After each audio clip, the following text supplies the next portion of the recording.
एक गुमनाम खत। शहर के कोने में स्थित एक पुरानी हवेली में अचानक से अजीब घटनाएं होने लगी थीं। लोग कहते थे कि रात के समय वहां से चीखने की आवाजें आती थीं। हवेली के मालिक विक्रम एक बड़े व्यवसायी थे। उन्होंने इन घटनाओं को अफवाह मानकर नजरअंदाज कर दिया। एक दिन विक्रम के दरवाजे पर एक गुमनाम खत आया। उसमें लिखा था, अगर अपनी जान प्यारी है तो हवेली में कदम न रखें। विक्रम ने इसे एक मजाक समझा और पुलिस को खबर दी। इंस्पेक्टर अजय को मामले की जांच सौंप दी गई। अजय ने हवेली में रात बिताने का फैसला किया। जैसे ही रात का अंधेरा गहराया, हवेली में अजीब घटनाएं शुरू हो गईं। अचानक से दरवाजे बंद हो गए और एक ठंडी हवा का झोंका पूरे कमरे में फैल गया। अजय ने अपनी टॉर्च जलाकर चारों ओर देखा, लेकिन कुछ भी असामान्य नहीं मिला। तभी एक कोने से किसी के कदमों की आवाज आई। अजय ने तुरंत अपनी बंदूक निकाली और आवाज की दिशा में बढ़ा। वहां उसे एक छोटा कमरा दिखा, जिसकी दीवारों पर खून के धब्बे थे।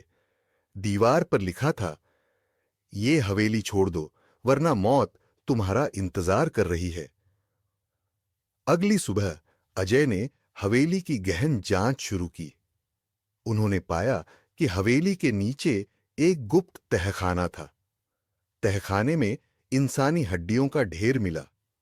जांच में पता चला कि हवेली में कई साल पहले अपराधी अपनी काली करतूतों को अंजाम देते थे।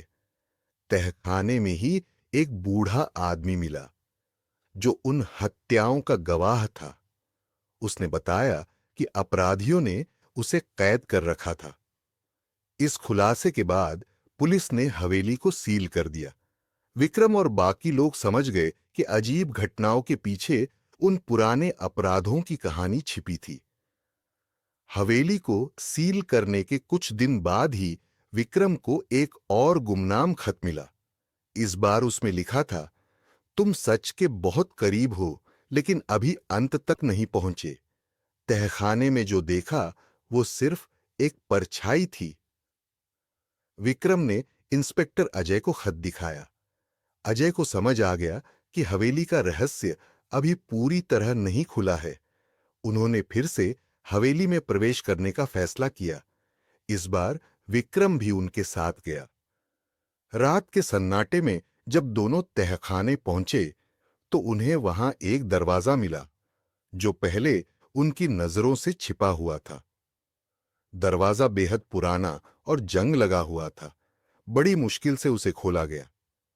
अंदर घुसते ही उन्होंने देखा कि वहां एक और बड़ा कमरा था, जिसमें अजीब सी लकड़ी की अलमारियां और काले रंग के कपड़ों में लिपटी लाशें पड़ी थीं।